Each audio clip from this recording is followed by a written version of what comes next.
Welcome back to Anime Death Spiral, the only anime podcast approved in a double-blind taste test.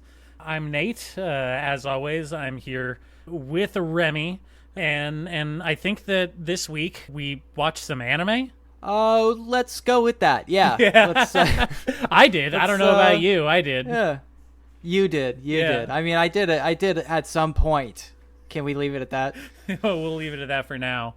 I wanted to bring up an anime that I watched the first 3 episodes of. And how unorthodox. I know. That's me. I'm a maverick. This MF be watching anime? Some people prefer to freebase their anime these days, I'll admit. You know, direct intravenous injection is probably a close second.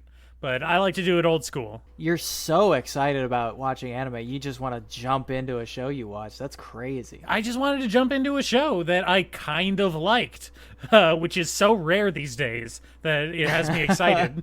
Jujutsu Kaisen? It's not August 31st yet, baby. We still only got those 6 flashbacks episodes. I was like excited to catch up on all this anime. Like I said, I haven't been watching anime because my partners went down for the count. Lost to COVID, rip in peace. Yeah, we finally sat down to like watch some anime, and there was only the one episode of Jujutsu Kaisen from like the last 3 weeks. I've been jonesing real bad, especially because those episodes that they have put out looked real fucking good.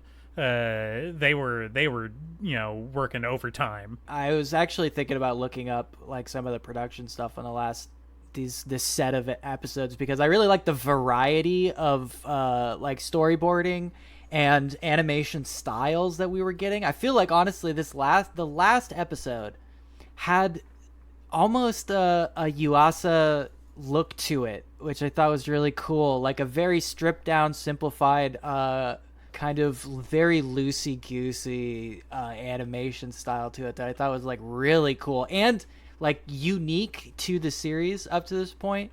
It was like, whoa, they're letting them do weird shit, which is like really cool, and almost taking it in the opposite direction of the Chainsaw Man stuff that they're fresh off of, right? In like the Chainsaw Man stuff, they were experimenting a lot with the CGI techniques, right? Using CGI to create camera movement that is like atypical to most anime that's not $1 billion. Right. And in these last few Jujutsu Kaisen episodes, I see them experimenting with like very exaggerated and simplified silhouettes, flatter color palettes, but with more strange movement to them. Sort of like almost an anti-realism that I've always really liked about some of the more out there anime. I've mentioned a few times that like I think Kaiba is the best anime ever, and Kaiba is all about just like kind of a blobbiness, a flowiness, a weirdness of animation that's almost like anti-realist, like I said. Which I see some of that leaking into the final episode of this chunk of Jujutsu Kaisen, which I'm like, mwah, oh.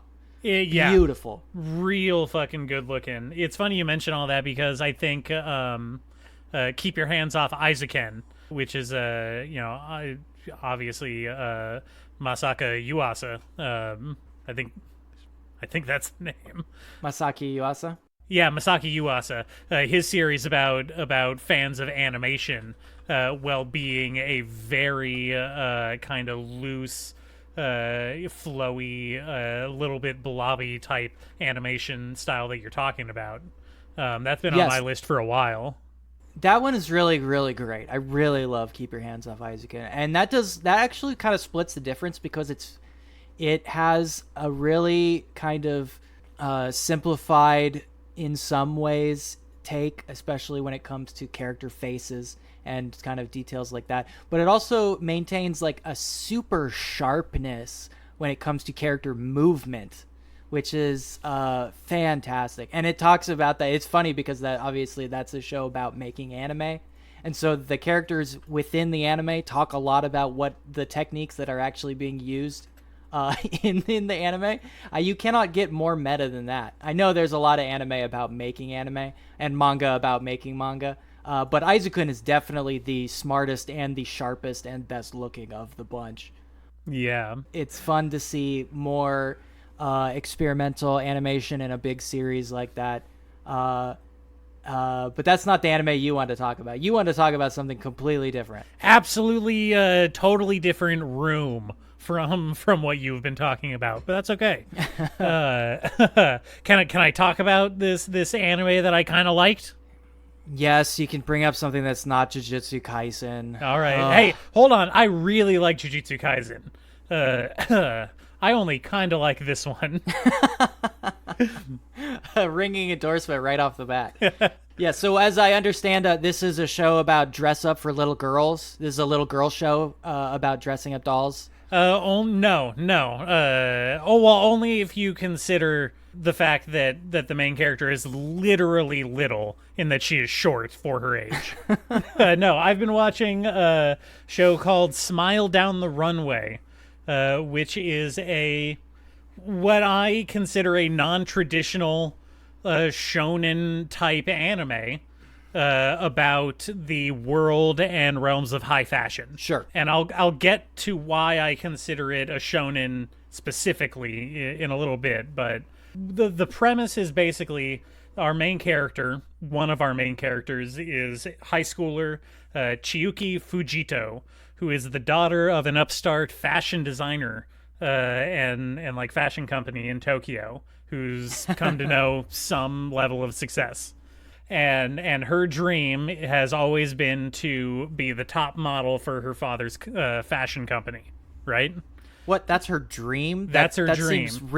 That seems really doable. Well, the issue is that her dad fucking fires her ass for being too short. Holy shit. Yeah. It's actually not great parenting. What a fucking asshole. Yeah. If you're gonna do nepotism, commit to it. Don't rug pull when it doesn't work out for you. Yeah, why hire her in the first place? It's not like you didn't know she was short right off the bat. Well, the issue is that she grew real tall real early and never grew beyond that. They established that first scene. She hit 5'2" by 4th grade, and then never grew a centimeter taller. That's pretty tall for a 4th grader. Exactly. So that's why a little kid model growing up for her dad's company, and then he fired her when she stopped getting taller. You have to be, at least according to the anime, it is required, strictly required, to be at least 5'8" to be a runway model. Which is funny because that is like also incredibly short for like Western like supermodel standards. Like you have to be like over 6 foot. There's a whole thing about it in Neon Demon. Oh, I love that movie. Holy shit. Man, I love that movie. Yeah. That movie kicks ass. It's so good. So now you got me thinking about that. That's practically a Junji Ito short. I guess so, yeah. I mean, okay, first of all, hold on. Creepy Witch Cult did it all at the end is a classic Ito move. I always interpreted them sort of as like, you know the thing about mermaids in a lot of manga and anime, like eating the mermaid flesh makes you immortal and like forever young? Wait, what? No, what? You never heard of this? No? What? Really? Can you cite some sources? Do you remember there was a Blackjack episode about it? There was a mermaid girl. Are you talking about the episode where he's trying to figure out the ocean pollution like disease issue? Yes, the company that completely dumps all, actually very timely. I don't know if we should about the Fukushima dumping all the fucking shit into the ocean and I think they're trying to sue China because China's like, we don't want the nuclear fish being imported into the country, and Japan's like, that's not fair. No, it's fair. It's fair to not want nuclear fish. Anyway, it's a big thing. If you eat the flesh of a mermaid, you become immortal. You're going to have to trust me. There's a couple different things. I'll take your word for it on this one, but no, I've never heard of that. I can't believe you've never seen it come up. Even in this last season of anime, I think there was at least one show that was like centrally about that. But in the end of Neon Demon, I think of them eating the flesh of the pretty girl to remain ever young as like a direct connection, like very on the nose almost. I mean, there could be some inspiration there, but they literally say, we're witches. Witches did it. Yeah. I guess in the Greek fates tradition, when they pull the eyeball out, that is very witchy. Yeah, but that's not what I'm here to talk about. This anime distinctly does not have any witchery in it. Okay. For the worse, I have to say. Yeah, well, I can't say that it wouldn't improve it, but we'll get to it. It's not completely without its interesting elements. And so we have her, fast forward 3 years, she's in high school, she hasn't grown an inch, and she is every day consistently re-auditioning to be a model for her father's agency, which is absolutely humiliating for her. That's humiliating and brutal. Why would you keep going? Well, because it's her dream, her sincerest dream in all the world, to be the top model for her father's line at Paris Fashion Week. Is her father, like, the best? He's not the best, but he's well known. He has some degree of success within the fashion world in Japan. They make a point of that. Okay. Yeah, and he's known for his creative and interesting designs. So he's kind of like an upstart. His whole thing was that he started the company the same year that the main character, his daughter, was born. And he wanted for her to be a great model, which is very much a shonen thing, kind of like the parent wishing greatness upon their child. Sure. The fashion runs in the bloodline of our family. Exactly. And you can imagine his huge disappointment at the fact that she's a shorty. Oh, my bloodline, it turns out it's cursed. Mm-hmm. And so, intro her classmate, Ikuto Sumura, who is a quiet, mousy, introverted boy who secretly has a love for fashion design, but can't pursue his dream because he's the sole provider for his family of 3 quirky younger sisters. Okay. Yeah. So he has a mother. He's got no dad, which is very shonen. He's got a mother in the hospital that he's supporting. Very shonen.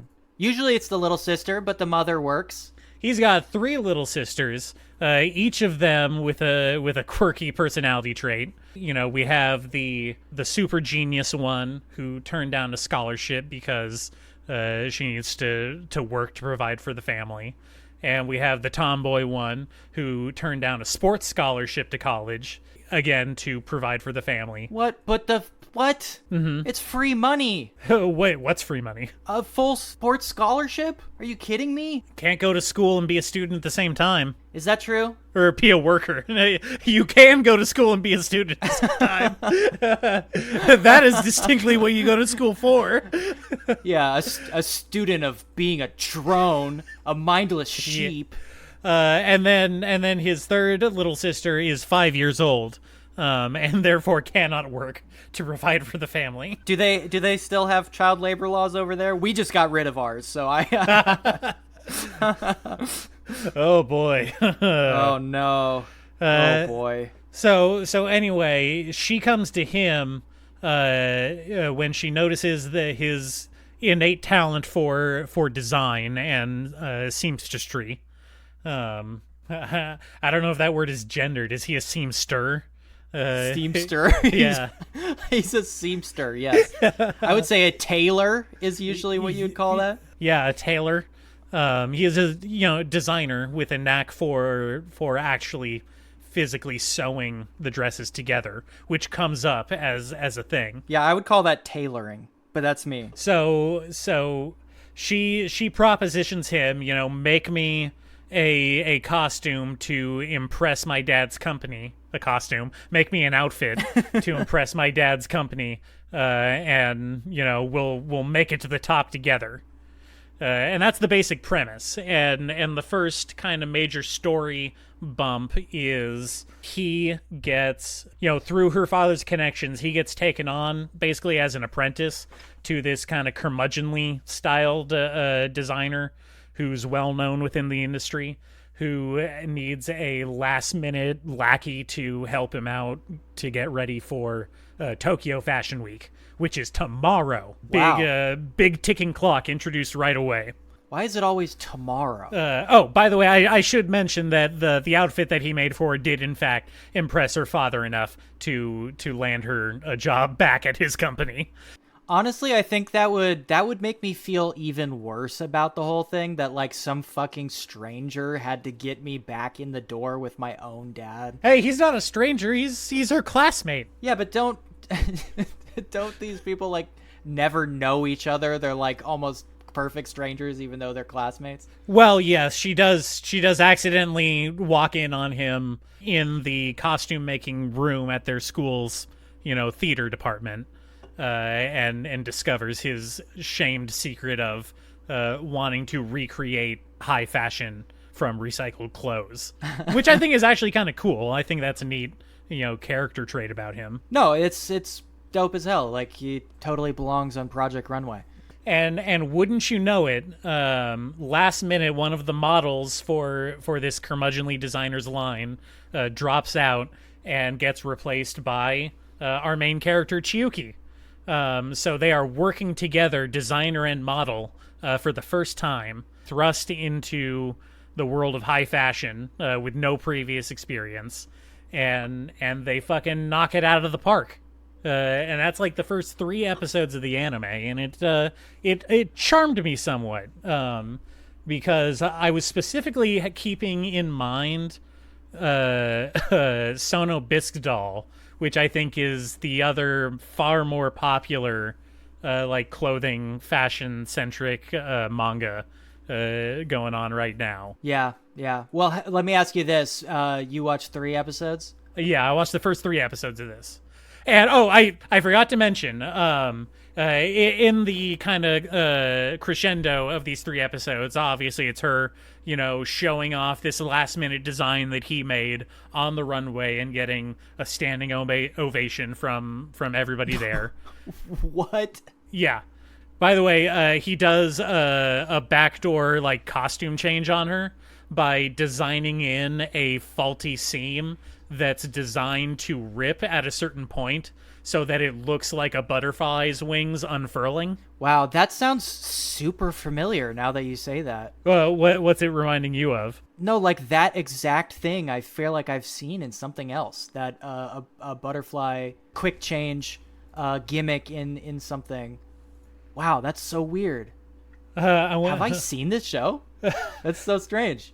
Maybe it has. It came out a couple years ago, but the most interesting aspect that they introduce at the culmination of these 3 episodes is probably the most shonen thing about it, in that they introduce the concept that a designer and a model working in unison can give the model almost a supernatural aura that affects everybody around them, and depending on the style of clothes and the model's walk and makeup, they can affect people around them to basically what I'm assuming is going to escalate to mind control levels. So she manifests like an AoE buff. Basically, yeah, yes. Wow. God, Baldur's Gate has rotted your brain. You were thinking it. Yeah, that's do they portray this as like special?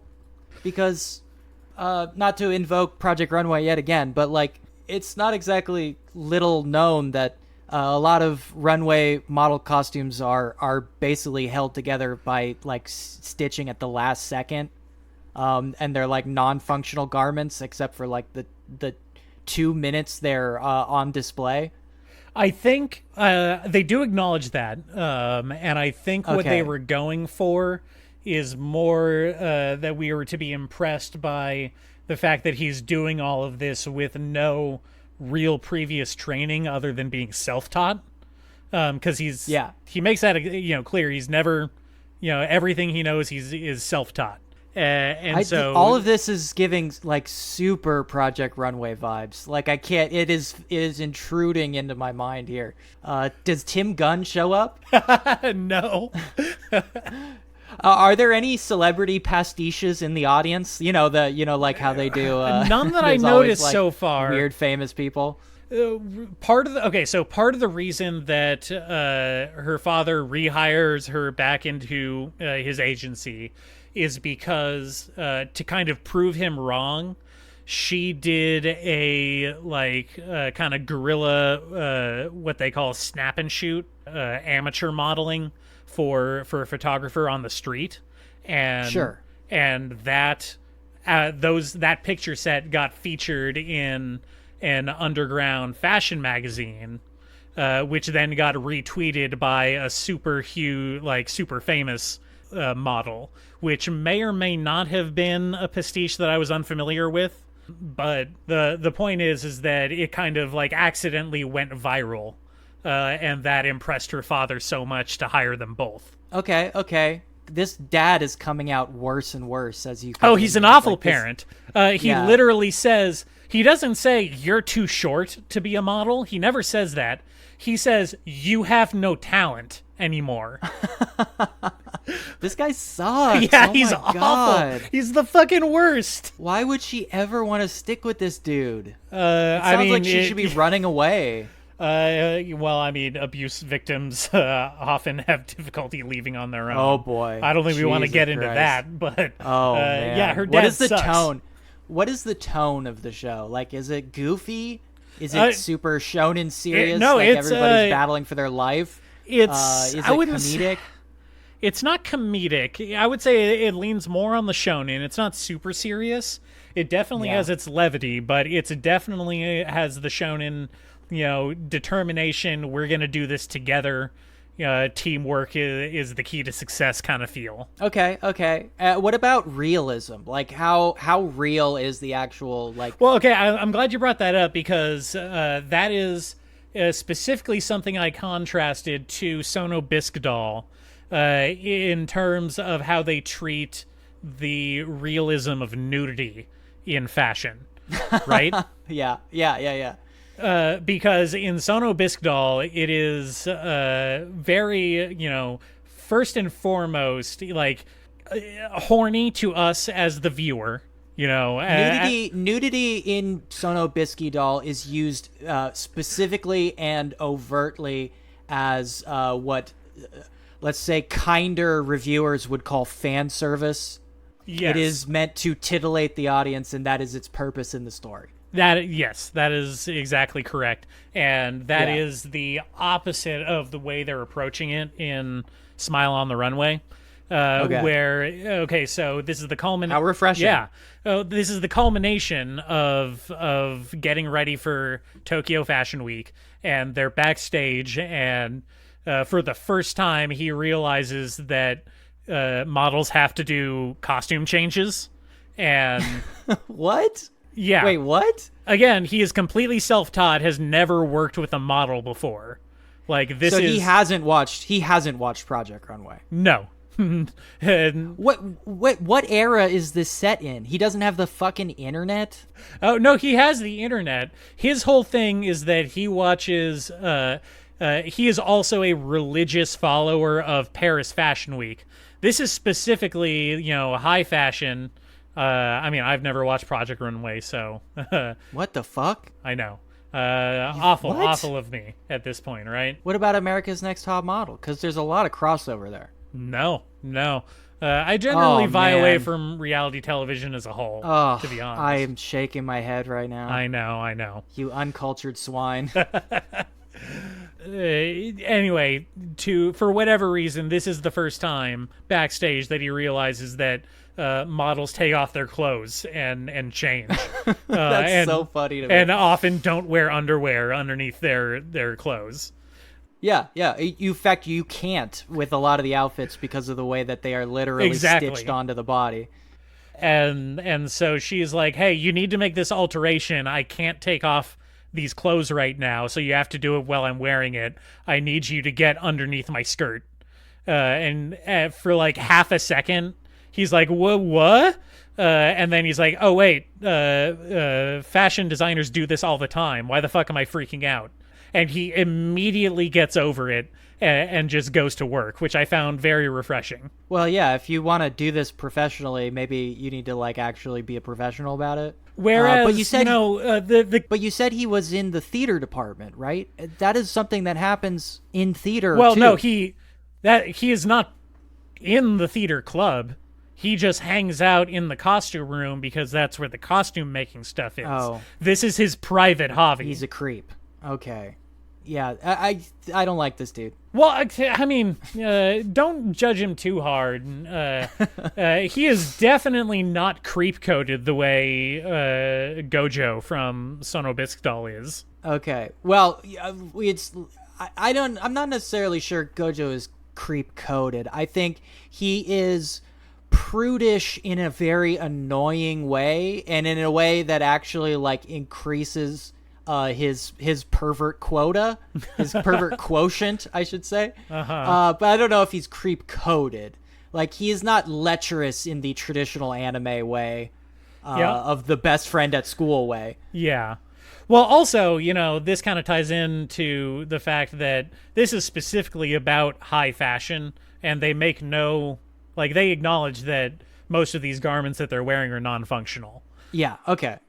As opposed to Sono Bisque Doll, where I think the focus is placed too much on the fact that, like, Marin is specifically into cosplaying characters from Arrow visual novel games. Yes. Which is, that... It's creepy, right? Like, that is... It feels too much like a male author's imposition on this character, and I don't know if that author is male or not. I'll say that right now. Yeah, I feel like we're veering yet again, not for the first time, dangerously into a conversation about the male gaze, but like it definitely 100% is male gazy in that way. It is positioned as a selling point in that, hey, check it out, consistently in that series. Hey, check it out, it's a chick, and she's cool with being objectified, so it's like it's okay to objectify her in that way. Yeah, which is, oh my god, it's like so fucking annoying. Which, I think that's kind of almost in inevitability in cosplay, right? Because cosplay is recreating costumes from anime and video games, and the characters in those are specifically made to titillate the audience. It's interesting that you say that because, this is a comic that I recommend to you. I think actually when you brought up Sono Bisque Doll the first time, why do you keep pronouncing it like that? Sono Bisque Doll? Yeah. How do you pronounce it? Bisque. Sono Bisque Doll. Yeah. Well, why do you think it's pronounced bisky? It's Sono Bisque Doll. That's because if that's how it feels correct. It feels correct coming out of my mouth. I can assure you that is not how it's pronounced. Do you think it's bisque like a tomato bisque? Is that how you picture it in your mind? Yeah, that's how you pronounce it. Oh my god. Okay, well, we're gonna have to agree to disagree on this one. Okay, all right. It's really funny. Well, how does a soup come into play? I don't understand. Whatever. What I was saying is it relates. This comes straight back to complex age. In fact, the big tailoring aspect and modeling aspect. Now, complex age is again more on the cosplay side than the high fashion side.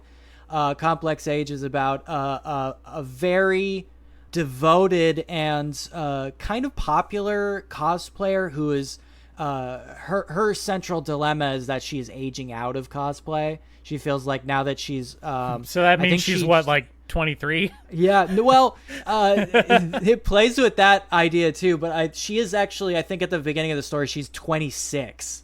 And she is developing a complex about her age. Weird. Man. Well, crazy. Have I told you about the absolutely horrendous concept in the colloquialism in Japanese that's Christmas cake. Christmas cake? Yeah. It sounds familiar, but I can't conjure it. Christmas cake is a Japanese term for a woman past the age of 25 because nobody wants you after the 25th. Holy shit. It's absolutely awful. Oh my god. So it's like the spinster. Yeah, it's calling someone a Christmas cake is like calling someone a spinster. Wow. It's fucked up. That's hard, man. Yeah. Well, I guess that is applicable here because she is 26 at the beginning of the story, and she feels like she's now preaching a place where she's awkward about her place in cosplay. And it's interesting because she does almost immediately meet characters who are both younger and older than her, who also have complexes about their position in cosplay, right? Mm-hmm. But the thing about it is she has a very specific character that she is like hyper fixated on. And part of the age complex thing is that it is a character from specifically a child's anime, like a magical girl show meant for, like preteens. Yeah. Which is, she is also has like kind of a thing, even though she's definitely has like a problem with her devotion to this specific character. It's funny because they have a character in Sono Bisky Doll that's her talent as a cosplayer is specifically that she has a small childlike frame so that she can cosplay these characters more effectively. Yes, and one of the girls that our main character from Cosplay Age meets is like very much a younger, more childish looking model who fits her character better than she does, and she begins to have some really intense feelings about that, right? Mm-hmm. But it's about, instead of devolving into sort of the we could say the negative version of that concept, I find that Complex Age is really charming because it deals with these characters like coming to terms with that and their relationship with cosplay, and in relationship to like female friendships within that space, which I really appreciate. It lacks a lot of that like male gazy, for lack of a better term, aspect to it that's so present in Sunny Biscuit Doll. Mm-hmm. And it is also like, because she's hyper fixated on this like younger character, the cosplay she does in particular is less sexualized. And that's it's not good really to know. Well, yeah, I mean, I guess it could go in a bad direction, right? But it still has that because like at one point during what I have to assume is like a publishing deal on the back end of this manga where they cross over with Danganronpa, the characters do dress as like Danganronpa characters, and we do have a spread of like 18-year-old girl, 26-year-old girl, 32-year-old girl, all dressed as like Danganronpa characters, which are all very specifically like 16-year-olds in various stages of dress. That visual novel is not particularly subtle about that. So that aspect of it is very strange. But let me ask you this. Yeah. Do any of these characters realize that they can just lie about their age? Well, the main character, like, they can just lie. The main character does consider it very often, and her coworker, who is like a 32-year-old woman, and who she hates at work, but comes to like realize has like a home personality, like a real self, where that is not like her work persona, which sucks, and they don't delve into that as much as I wish they would, because that is like a thing. Mm-hmm. But like that she constantly pretends to be younger in the scene because like her complex is that everyone that she's friends with is young in the cosplay scene, is younger than her and doesn't know her as her real, quote unquote, real self. And so when she like meets our main character, they have like a very brief standoff moment that's like, am I going to lie and pretend like I'm not the person that I am to get out of this awkward conversation or whatever? This awkward confrontation? Like, listen, I'm only 22, but I feel like if I was in that situation, I would fess up to it. I know, like, as a Gen Z person, I've yet to, like, really get into this, like, age scenario where it's awkward to reveal yourself. But I feel like, you know, I have enough empathy to put myself in the shoes of, like, an old person, like a 30-year-old guy. Yeah. You know? But that's the thing I find really interesting about it. And also, they spend a lot of time talking about her tailoring, right, and getting back to that. But her tailoring is a lot about how cosplay itself is built to be non-functional in a lot of cases, and has to be redone over and over again to, like, make it through an entire day of cosplaying. Which is very similar to the backstage, like, modeling thing, where, like, a piece of clothing that is not meant to be a garment and it is meant to be an art piece needs constant rework, right? Which is a fun aspect and an interesting aspect that also comes up a lot on Project Runway. This has nothing to do with fashion, but that is a sentiment that I encounter a lot with the world of you know, top-end cuisine. People posting pictures online of Michelin star meals and then getting comments of like, wow, you paid $400 for this tiny thing. Not, you know, I understand the functionality argument, but food can be an art just as much as fashion. That's all I wanted to say. Sure. Well, we talked, not on the podcast, but we talked about that movie, The Menu. Remember that? Oh, yeah. I love that movie. About how it has a very confused message when it comes to, like, the actual food part of the movie. Yeah, it wasn't like, my favorite aspect of it. I did like it overall just because I like Nick Holt and Anya Taylor-Joy. I like seeing them together. Well, you know, I absolutely love Anya Taylor-Joy in an unhealthy way. Yeah, I know. We've been meaning to talk about that. Yeah, but the point being that in The Menu, it has a real fucking fake populist bent where they kind of position quote unquote upscale food as inherently ridiculous and non-functional and not meant to be enjoyed by a quote unquote lower class of people. Wherein, yes, like, the finale that's complete with bullshit. You know, her ordering the cheeseburger over anything off of his, you know, fancy menu.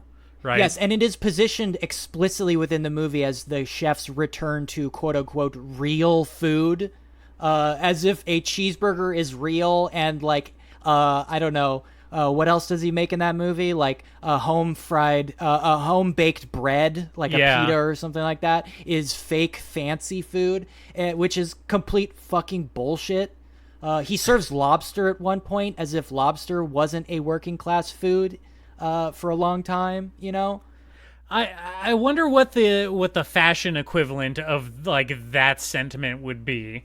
Like, what would the high-end fashion designer go back to discover his roots?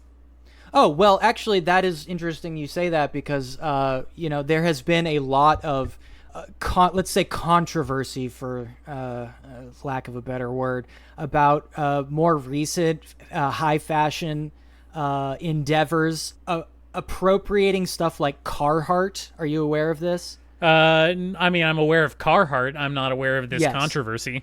So clothing brands like Vetements do a lot of recent lines have been stuff where they appropriate brands like Carhartt or the Carhartt look, work clothes work, and try to quote unquote high fashion them.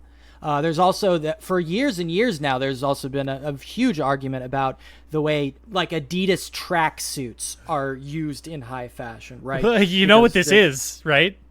What? This is derelict. It is derelict. It is exactly derelict. Yes, the Zoolander stuff, I know. This has been a thing since even before Zoolander, right? Yeah. Is this thing about high fashion appropriating... obviously, homeless couture is a little bit of an extreme version of it, but it's not that far off. Like, positioning ironic versions of, like, Carhartt coveralls as high fashion is something that is, like, very controversial and it can be looked at as like really fucking anti-working class because of the way that it's treated. Like, oh, how ironic and interesting is it that like a model is wearing a Carhartt sweatshirt? Like, or another brand that they use a lot is DHL. You know DHL? Yeah. Yeah, they use the DHL label. Well, I mean, if you really pieces. want to extrapolate this is just an extension of the fascist impulse to appropriate symbols of the lower class. Yes, and it has but there I feel honestly there's a lot of more complex issues at work. In particular, I like fashion, high fashion, and street fashion. Would you call yourself a fascist? I'm a fashionista, please. Okay. Let's keep it civil here, okay? Let's not get into the Hugo Boss shit that's been talked to death. Oh boy. Yeah. Though you know, Not a hey, great history there. You know, the modern suit, the and the way it's been used, you know, hey, even in like anime, in the way that Westernization was represented by the suit becoming the business attire of Japan. In the, you know, eras coming after like the Meiji era and Western clothing superseding traditional Japanese kimonos and stuff, that has a huge capitalist fascist bent to it. There is definitely like social aspects which you can dive into that are directly related to the modernist take on the business suit. I'm just saying, just throwing that out there. We don't have to get into that. It's a pretty complex topic. But that stuff is topic. Licking right off the top of that argument so that we don't have to get into the disgusting stuff right underneath. That's stuff that I find very interesting, and I think there are more aspects to it than just saying like, oh, it is working class appropriation. There are layers to it, and what I like about this show that you're describing here, being somebody who like doesn't have connections to the high fashion world, aspiring to do that stuff instead of looking down on it and being like, well, I'm a real like grassroots guy and I'm better than those high fashion freaks because they're all fakes. I think that's a better take on it than a lot of versions of this story that could be. You know what I mean? Well, you know, it that attitude kind of ties into the title, right? You know, they make mention several times that models aren't supposed to smile on the runway because it draws attention away from the clothes. At least that's what they say in the show. That's what they say in the show? That's weird. Yeah. And so, you know, his aspiration is to kind of introduce that positive energy to the world of high fashion. And he wants Chiyuki, the model character, to smile when she wears his clothes. Okay, well, that's weird. I have thoughts about that, but I don't know. That's strange. Anyway, that's cool. I like fashion. I like the approach that it takes. It sounds like it's better than Sonobisky doll for sure. I wish there was another one I wanted to connect it to, but I can't bring it to mind right now. So I guess maybe we'll just leave it for whenever I can actually pull it from my brain. All right, you want to take a break? Yeah. Well, let me just shout out, hey, R.I.P. Virgil Abloh. Off-White was dope. Let's go to break. All right.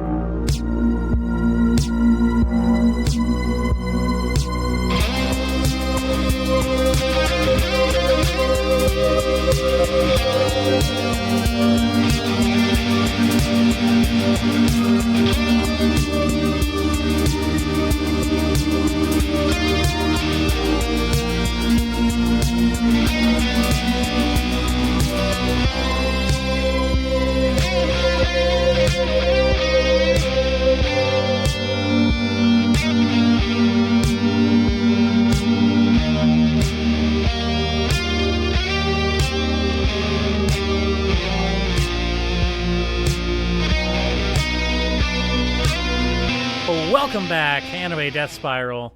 Long break there. Remy, recently you sent me an absolutely daunting list of things to watch. You wanna go over that with me a little bit? Yeah, sorry, I ran off and had to do a quick costume change. I'm wearing my full acronym fit right now, just in the spirit of the thing. Oh, yeah, no, me too. I'm not wearing sweatpants, and I do have a shirt on. Yeah, you definitely are. You're rocking your full Palace and Supreme look right now. I know. You're more about that fuckboy life for sure. Yeah, with One Piece live action bearing down on us and kind of sucking all of the oxygen out of like everything everywhere in an anime space, I kind of wanted to, as we've alluded to a few times, go over our adaptations. We did our episode where we talked briefly about Western adaptations of anime. We made our position pretty clear. There's like 2 good ones, and everything else sucks pretty fucking bad. I think most of that discussion we were just kind of gobsmacked about the Fist of the North Star movie. Well, I had a really good time with that movie. That movie really fucking kicked ass. That really had like huge Mortal Kombat vibes, you know what I mean? Yeah, definitely. I can definitely see that. Just like having fun with it, you know? 100% less wedding cakes in it, though. So in that spirit, I know One Piece is a Western production, but in the spirit of it, I wanted to go on and take a look at the flip side, which is the like native Japanese adaptations of anime and manga stuff. Well, I mean, man, how many Western productions though have had their creators like full support behind it the way Oda's seemed to the last couple weeks with the One Piece thing? None of them. He seems really into it, and you know, he could be going to sleep every night on a big pile of money. Well, he definitely is. Yeah. He 100% is. I mean, but you know, he wasn't even this involved, from my understanding, with the promotion for that Red film that they put out last year. Sure, but that's less of a thing because they have been steadily putting out One Piece animated movies for more than a decade now. I feel like 2 come out a year. There's a lot of those fucking things. Okay, but this list is all homegrown Japanese productions, adaptations. Exactly. And I know that if anyone who is like weirdly obsessive about this stuff will recognize I left some big ones off, but I just want to run down the list here. Okay, well, let's start off because the reason you put this list together in the first place was Netflix announced the Zom 100 live action adaptation, right? Yes, well, I saw some recent ones, you know, like I linked you earlier, the Golden Kamui live-action movie, which is much more exciting to me than either One Piece or Zom 100. I mean, it looked good. It gave me vibes of those Kenshin adaptations or like the Dr. D movies. Or Detective sure. D. Dr. D. Dr. D. He may be a doctor. I don't know. Yeah, absolutely. Yeah, I think it's just that Golden Kamui lends itself more than One Piece, more than Zom 100, more than most of these things on this list, even to a live-action adaptation, just by the nature of that story, you know? Mm-hmm. But yeah, the Zom 100 trailer, bizarre to me. I can't believe that they would have a live-action movie so close to the anime coming out. But maybe that's cross-promotional stuff. I don't know. Well, Netflix is throwing a lot of cash around in a lot of places these days, especially in the adaptation department, as we clearly see from the One Piece thing. And, you know, how long has this manga been going on? Who knows? Yeah. I detest it too much to put any effort into it really left me with a bad taste in my mouth, just the whole attitude it was giving off, despite the playful color palette. I mean, we went into the whole thing. Yeah. Man, I wish if fucking animation was worse so I felt better about hating it, but god damn it looked good. God damn it. God all damn it. right. Okay, got that out of the way. What else is on the list? Okay, look, I want to go over this list because I want to make this our project as to put One Piece in its proper context. Because I think, like I said on the Western adaptation things, Western adaptations have a problem, and a lot of it is that it has this almost compulsion to lean away from, like, you know, the authenticity of the manga, of the anime. And I think it has like a real superiority complex where they think that like putting too much of the authenticity from the anime and the manga cheapens the product. You could see it in the way that they did the Death Note thing and they changed so many of the details to make it quote unquote, westernized. And you see it a lot with the Ghost in the Shell one. Who boy, man, let's not get into that. I mean, you can read into it however how you want, but the artist from Death Note has said that he really enjoyed the Netflix movie and has made fan art of it. That may be just him playing along, but despite how I feel about the series itself, I like to believe that's genuine. Well, I don't have to repeat myself since I said it last episode, but Death of the Author, this is a pro-Death of the Author podcast. Authors don't mean shit. Take a step back. Well, hold on. No, don't put those words in my mouth because I disagree with that. Wow. I know. Wow, you're wrong. Okay, so the list here, I put together sort of like bigger works, heavy hitters, some kind of weirder edge cases, and some oddities. But I want to go over this because I know these oddities. How we love the oddities. We love the oddities, don't we, folks? Oh, God, no. Don't do that. But this is a big list, so I want to talk afterwards about breaking it into manageable pieces. But let's go over the ones that I feel good about first. On the I feel good about list, we've got basically the Takashi Miike body of work. We're talking about Blade of the Immortal. We're talking about JoJo. We're talking about Ichi the Killer. These are I would say the S rank. These are good ass movies and also good ass anime movies afterwards. Well, I hear Ichi the Killer thrown around in actual classic film lists a lot. Yes, Ichi the Killer is cool as hell. That's just straight up a good ass movie. Not to put down these, I think we should obliterate that distinction because I feel like that's not going to be helpful for talking about these in the long run. So I take that back. I'm sorry I said that. Ichi the Killer is a good movie. It's a good anime movie. Okay, all right. Similarly, I think I Am a Hero as well, but that's not Takashi Miike. So in the lesser moving down from the S ranks, here's some ones that I have seen personally and I think that are actually again really high, great examples, good role models for the anime live action space, you know what I mean? Mm-hmm. The Kenshin movies, while we have made our objections to Kenshin clear, listen, I'm going to stream those. I do not feel comfortable financially contributing to that man's pocket. Yes. As opposed to all these other movies, which I will definitely pay for on moral grounds. You will be buying the Blu-rays of. Yeah. on a separate Death of the Author. Kenshin movies, I happen to think are pretty well made. I think they're pretty good, despite all my objections to the Kenshin movies are things that I objected to in the actual source material, so I kind of put that aside.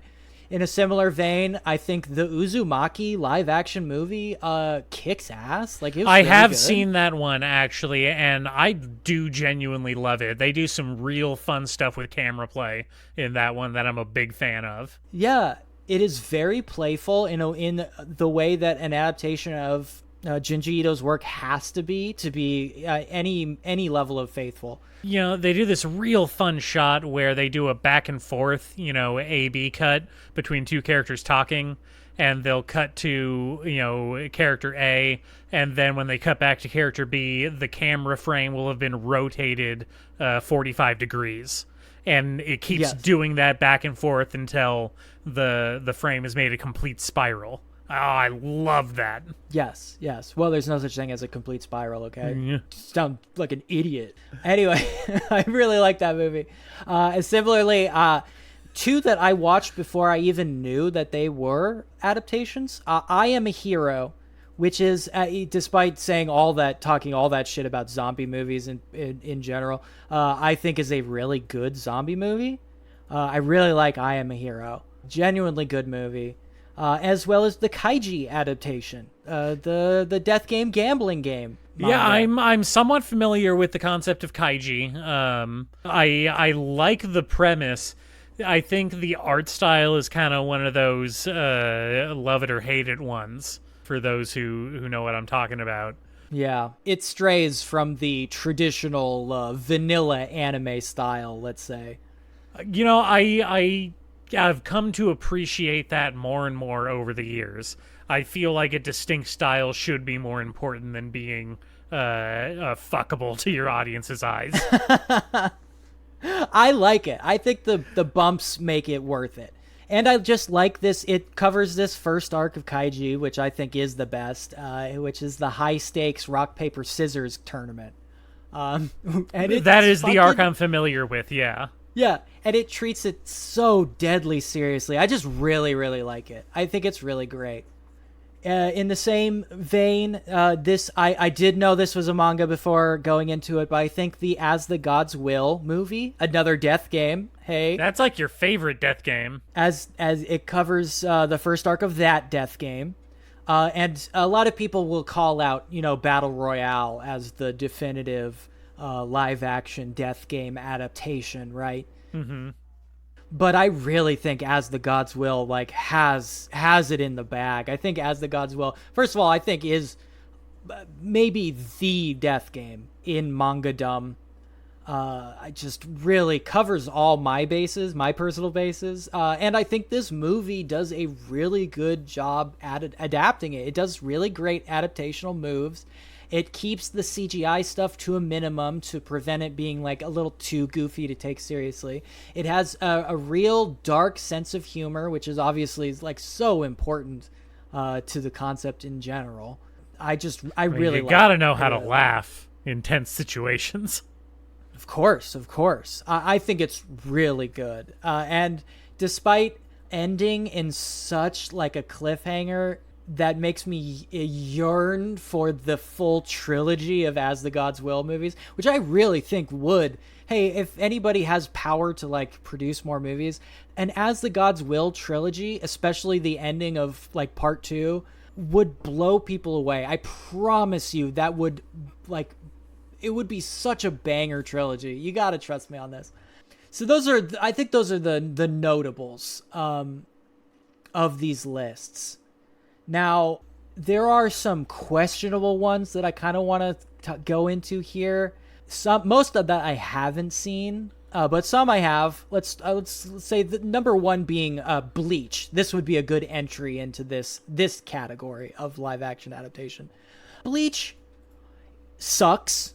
I think that's the first thing to make clear. The Bleach adaptation is god awful. I mean, really they don't have a lot to work with, It's Bleach. Well, what do you want? Yeah, but Bleach at the beginning was the part that made everybody fall in love with Bleach. It's hard to remember why you fell in love so long ago. Yeah. It has been a little too long for me. It really makes me question what mind space I was in. But I think regardless of that, the Bleach adaptation has a lot of the markers of what not to do in an adaptation, which is lean into the, let's say, the manga-ness of it, right? Mm-hmm, mm-hmm. They spend a lot of time trying to get the very bad costumes to look authentic. And even though I spent that just recently talking about that authenticity thing, I think chasing authenticity in one of these adaptations is a mistake, flat out, right? Well, okay, they can go a lot of ways, I think generally what you're saying is true. The better ones do err away from trying to be, one-to-one creations of a cartoon on the screen. That's where you get into really bad stuff. We'll get into that farther down, but yes, the unholy. I want to say the unholy trinity is bad hair, bad costumes, bad CGI. I think it's a flawed premise to start with trying to adapt more fantastical anime into live action. I think that there are certain things that are inherently only going to look good in a drawn, animated cartoon, manga format, whatever. It's never going to look good in reality because we know what reality looks like. We know we don't know what something that isn't real would look like in reality. That's it though. No, it's the MC Escher figured this out already. And I think he taught us that lesson like years and years ago. I don't know why we are still grappling with exactly. It. There's no way to what I'm saying is there's no way to overcome the inherent rejection by the brain of trying to make certain things real, right? Yes. Talking about cosplay, this is a perfect segue of all these things. Is the 3D version of Trigun, right, has the exact same problem as all live action and cosplay versions of Vash, is that his hair does not make physical sense. Well, I mean, you don't have to single out Vash. That's just most anime like character designs. Yes, but I think there is something about Vash, his hair, and other parts of Vash in particular that are good examples of this. Like non-Euclidean geometry, it cannot exist in reality. Hey, I just want to give a shout out to Shinichiro Watanabe and having like realistic hair in all of his works. Yeah, totally. Totally. Anyway, I think Bleach falls for all three of those things in bad ways. Let's see. Have I seen any of these other ones? I think that kind of covers the list of things I've actually seen, which kind of I've seen lots of clips of the Full Metal Alchemist movies, which there are several at this point. And none of them look great, but especially the first one, which came out real early on. For a lot of these adaptations, the CGI in that is real rough. It's rough. I haven't seen any clips. I get the same feel of it as the Bleach one, which is leaning very hard into bad hair, bad costumes, and bad CGI. Yeah. Now, I don't know about something like Devilman, how that would look in live action compared to what someone like Masaaki Yuasa can do to it. So, I mean, the rest of these that we haven't seen, or I haven't seen at least, kind of break into, like, the two categories, right? Mm-hmm. Where we have things like Kakegurui, Ace Attorney, sort of, Tomi, Higurashi, Hellgirl to a certain extent. That's kind of it, where we are dealing with stories that are mostly for the most part grounded in like sort of reality. Like Kakegurui, for example, you don't need any monsters, you don't need any magical powers to portray that story. It is just like weirdly horny girls playing weird betting games against each other, right? That is something that is pretty straightforwardly portrayed in a live action setting. And then we have the rest, which is stuff like Gantz, Cat-Eyed Boy, Devilman, like you said, Promised Neverland, Kitaro, Mob Psycho, especially, and Inuyashiki, which are definitely leaning hard into like weird powers, strange visuals, that kind of thing. Now, I will say I've not seen clips, but I have heard some not great things about the Mob Psycho adaptation. I have a hard time imagining what that would look like just in general. Yeah. It's not like psychic powers are like completely alien to the filmic experience, obviously. I mean, well, I think the have we talked about Carrie on this show? I think we've talked a little bit about Carrie on this show. I think the issue is, again, going back to it, is so many of these shows are deeply rooted in such a distinct visual style with different flares in each one. Like Mob Psycho's distinctive kind of multicolored kaleidoscope representation of his psychic powers. Yeah.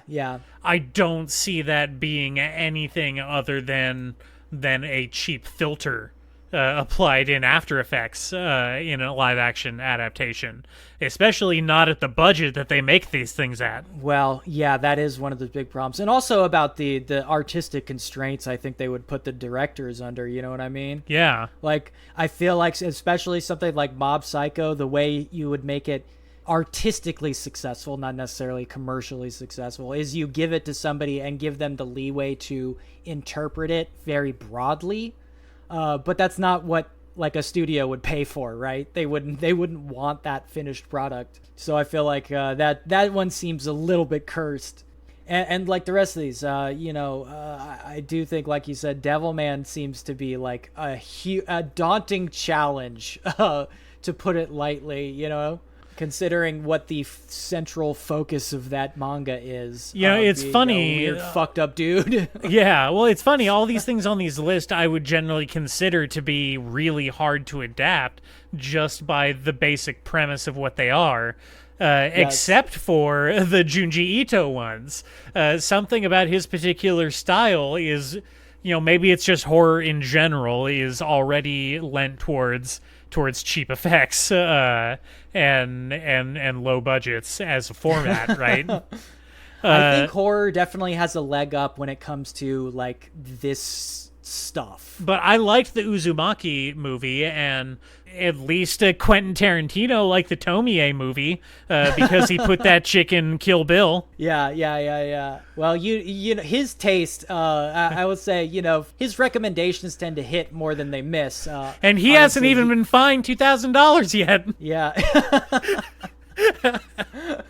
Oh God. Okay. Well. Anyway. Oh jeez. Oh God. Anyway, I think we should let's break down how we're going to approach these. I think I should do. I will take it upon myself as the instigator of this particular process to approach some of these, let's say, ill-fated adaptations, and leave some of the ones that I've seen to you that you haven't seen. I think that's a smarter way to break this down. Okay, sure. So I'm thinking and we can let's go over these, but I'm thinking on the Nate list. All right, make it a Nate column. I love it. Nate column. I love it when I love it when I'm put in a box with strict rules on what goes in that box. Yeah, you're getting college flashbacks. I know. Yeah. We're gonna have Blade of the Immortal as an essential. Right. Okay. Sure. That is essential. We're having JoJo. That is an essential. All right. I'm familiar with both of these, original anime works. So that's a good place to start. I think that's a good place to start. Comparisons are going to be important. I think. Have you seen Ichi the Killer? You said you hadn't. I have not, but Ichi the Killer is what made me aware of that particular director's body of work. Takashi Miike? Yeah, Takashi Miike, baby. I think I'll probably put that one on my list too, because the last time I watched it, I think I watched it on a television that was about 6 inches wide. Not the best way to do it. Okay. Maybe that is the best way to do it. Like sitting with your nose against the screen. Hey, fuck you, David Lynch. That is the best way to do it. You're spitting in James Cameron's open grave. I hope he gets imploded on a submarine. Oh, you bastard. I don't want to hear that shit. Don't you dare. Don't you dare. I'm going to give you Kaiji for sure. Okay. Kenshin for sure, right? I have seen the first one a while ago, but I've seen it. Okay, well then you watched like the third one, I guess. The climax one, right? Okay, all right. I think that would be a good choice. I think, now let's see. How are we going to break this down? I'm going to give you As the Gods Will, because I've seen that one as well. And then I'm thinking, would you appreciate the Full Metal Alchemist movie more than I did, considering you like that series more than me? I mean, I guess that's one way that you can approach that. I don't know if I'm going to appreciate it, but I definitely am going to feel more feelings about it than you did, probably. Probably. In that same vein, maybe Ace Attorney, I should give that one to you as well. See, Ace Attorney is going to hit different because it's not going to be the weird American localized version of those games that I grew up with. Because I absolutely love the charm of it being in fake Los Angeles, even though it clearly takes place in Japan. Yeah, that is a huge aspect of what makes that game great, at least for us, obviously. Yeah, I don't know. Maybe they'll the subtitling will try to take into account some of that stuff. Who knows? I think that may. I haven't seen that one either, so it's kind of a toss-up. If you don't want that one, we can reassign it. But let's see. All right, for me, Iremi, I'm definitely gonna want to take the Death Note, the Japanese Death Note adaptations. Oh, I didn't even know that they had. Did those come out before or after the American one? Before, I'm pretty sure. Okay, I guess that would make sense. I'm gonna take Kakegurui because I know you don't really know what that is. Yeah, I don't know what that is. Yeah, I'm gonna take Cat Eye Boy because I love Cat Eye Boy. I don't know. I kind of want Cat-Eyed Boy. The name intrigues me. I want to know more about this Cat-Eyed Boy. Well, let's put that on yours too, because I would love to talk about Cat-Eyed Boy with you. Okay. Cat-Eyed Boy fucking rules, like absolutely rules. I'm thinking I'll take I've probably had way more experience with Higurashi than you have, so I'll take that one as well. What else would be interesting on this list? I think you would probably get something out of I Am a Hero since I've seen that one. Okay, let's do this. I want to put Mob Psycho on your list to go alongside Full Metal Alchemist on mine, because I know that you have positive feelings towards that series. Definitely. I definitely do. In the similar vein, I think I don't know very much about Hell Girl, so it would be interesting to dive into that because that is a very storied series. So I'll take Hell Girl. I've never actually seen the Tomie movie. Okay, I haven't seen that either. That's been on my list for a while, actually. Yeah, let's put that on both our lists. Yeah, I can convince my wife to watch that with me too. So that's a double win. She will allow you to watch that movie. Her boyfriend will allow you to watch that movie. At least I have my Switch. I think that Promised Neverland should go on your column. Okay, I'll take Promised Neverland because you did like that manga quite a bit. I did read and watch that one. Hey, how'd you feel about that second season? I heard some things about that. I haven't watched the second season. I never watched it. Oh man, all right, maybe that's good. Maybe that's a good thing for you. Yeah, we'll see how that plays out. Is that everything? Kitaro is a big question mark to me because I haven't read it or watched the anime. I'll take that one. Same with Inuyashiki, even though it's been on my must-read pile for a long time, so maybe I'll take that one as well. All right, yeah, I think that's a good split there. Much more manageable than the daunting block of text you originally sent me. Well, are there any we should both watch just so that we have similar perspectives? Well, I think I am assuming you've already seen the JoJo one. Yes. So yeah, you have a lot that I've seen. So I want to put are there any of these other ones that you want to draft that we can both watch? Let me think about it. I think did you play many of the Ace Attorney games when you were younger? Was that? Oh yeah, at least 3 of them. Well, okay, yeah, I played at least the first 3, so maybe we could do that together.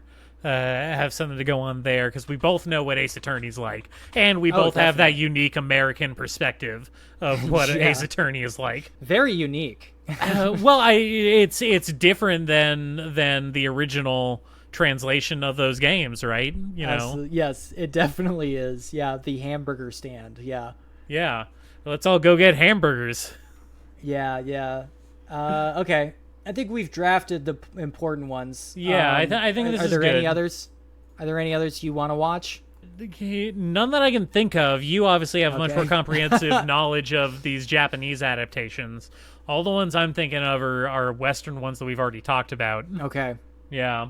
All right. I guess, the one we've danced around really is neither of us has ever taken the step to watch that Dragon Ball adaptation. I'm never going to watch that movie. I'm never going to watch it. I don't think I would survive the attempt, nor would I want to. It would be painful. I don't want to respect Chow Yun-Fat any less than I do now. Oh man. Okay, so let's see. For Nate, we've got Blade of the Immortal, JoJo, Ichi the Killer, Kaiji, Kenshin, As the Gods Will, Full Metal Alchemist, Ace Attorney, Cat-Eyed Boy, I Am a Hero, Tomie. I don't want to preemptively shit on my list, but that's a good ass fucking movie list. Oh yeah, no, I definitely came out on top in this list. Yeah. For Remy will watch Death Note, Kakegurui, Cat-Eyed Boy, Devilman, Higurashi, Mob Psycho, Hellgirl, Tomie, Princess Promise, Neverland, Kitaro, Inuyashiki, and Ace Attorney. Not looking forward to some of these, but in the spirit of podcast content, I will do my due diligence. We'll get there, people, and we're doing it for you. I don't want you to forget that. These are pains and sacrifices that we make for your enjoyment. Yeah, and on top of that, obviously, we will both be at least approaching this One Piece live action thing. That is kind of like the shadow looming over this whole discussion. Yes, exactly. Right? We started off with it, is this looming One Piece premiere, which apparently there was a fan event in Santa Monica last night, as of this recording, that Oda showed up to in person, and nobody fucking recognized him.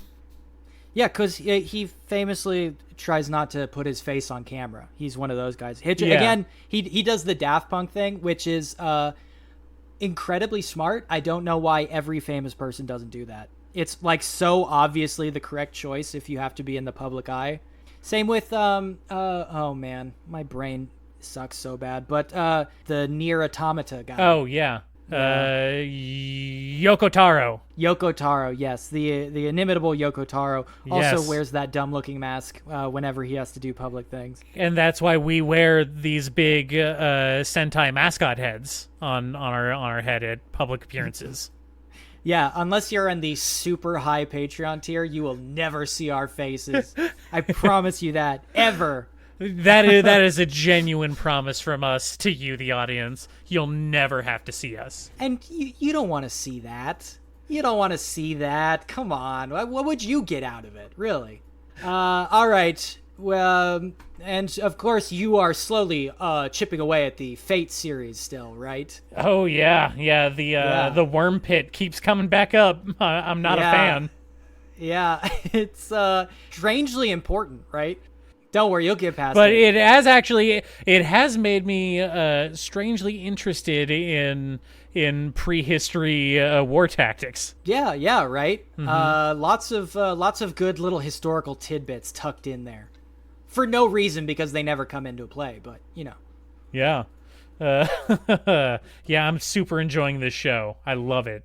Great that you told me to watch this. If you ever really wanted to get into some of the lore surrounding Gilgamesh, for example, he is a pretty famous guy. Fate might be of interest to you. Shaka, when the walls fell. Yeah, sure. That's a Star Trek: The Next Generation reference. That's a really it's a great pull. Live long and prosper, people. Come on. It's weird how much Gilgamesh comes up in the Star Trek canon. Anyway, well, when we come back to you at some point in the future, who knows when, probably next week, we will have watched some not anime, but anime-adjacent stuff. Oh, God. That's exciting. I hope you're as excited about it as we are. I am on the edge of my seat. You can hear in our voice. Yeah, you can hear in our voice our absolute anticipatory salivation. I'm really excited to watch some of these movies. I am actually legitimately excited to watch at least 2 of these on my list. Yeah, well, look, Takashi Miike cranks out the bangers. I don't know how he does it, people. I do not know how he does it. I will let you know if I manage to get farther than 10 minutes into Full Metal Alchemist. At least skip around. Can you make that promise? Yeah, I can take a smattering, a smear, a vertical slice of the series as a whole. Sure. Okay. You know what? That's all I ask of you, okay? Sure. All right. Oh, God. Okay. With this daunting cast laid out before us, I think we're going to call it Time of Death. It is exactly 6:48 on August 29th. It is a Tuesday. Don't time dox us. I don't know how that could bite us in the ass, but somehow I feel like somehow that could backfire. And with that, that is going to be your. It's going to be a death sentence, is what you gave me. Your death sentence, beautiful and handsome listeners. That is Anime Death Spiral. Somehow, we talked about anime this time. I think that'll keep you occupied for at least a week. The hunger never ends for them. The hunger never ends. Why won't you people ever be satisfied? All right. Is that it? Are we done? That's it. I think we're done. Okay. Until next time, dear listener. Until next time. Bye. Bye.